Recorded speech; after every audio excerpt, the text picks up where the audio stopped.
இப்போ பாருங்கப்பா, பிஜேபி எலெக்ஷனில் ஜெயிக்கிறதுக்காக ஒவ்வொரு ஊருக்கும் டிசைனாக உருட்டுவாங்க. மத்திய பிரதேசம், ராஜஸ்தான், குஜராத், பர்டிகுலர்லி யூபி, அங்கே டு சம் எக்ஸ்டென்ட் இந்த இடங்களுக்கெல்லாம் பசுவதை பீஃப். கோவாவில் இதை பண்ண முடியுமா? கேரளாலையும் பண்ண முடியாது. அங்கே அக்கௌண்ட் ஓப்பன் பண்ணல, இப்போ தான் ஓப்பன் பண்ணியிருக்காங்க. வடகிழக்கு மாநிலங்களில் செய்ய முடியுமா? மிசோரம், அருணாச்சல் பிரதேஷ், மணிப்பூர், நாகாலாந்து பண்ண முடியுமா? அங்கே இதை தவிர வேறு எதுவுமே சாப்பிட்றது. ஸோ அங்கே வாய் திறப்பாங்களா? கோவாவில் வாய் திறப்பாங்களா? யூபி, ராஜஸ்தான்லாம் போய் பாருங்க, கோமாதா அப்படின்வாங்க. இது அவங்க ஸ்டைல். இதுலாம் யூபியில் கறிக்கடையாக வைக்கக்கூடாதுன்றாங்க. அதாவது கறி தெரிகிற மாதிரி வைக்கக்கூடாது. அப்புறம் எப்படிப்பா வைப்பான்?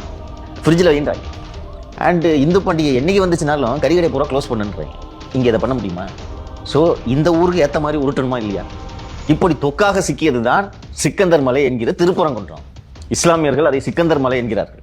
இவர்கள் இந்துக்கள் இது முருகப்பெருமானின் வழிபாட்டு தலம் கடவுள்ன்றாங்க. It's a disputed site from British period. அவங்க பிரிட்டிஷ் பீரியடில் ஏதோ ஒரு சின்ன பஞ்சாயத்தை பண்ணி அப்போ பார்த்துங்கப்பா ஒன்று மணி இருங்கயா அப்படின்ட்டாங்க.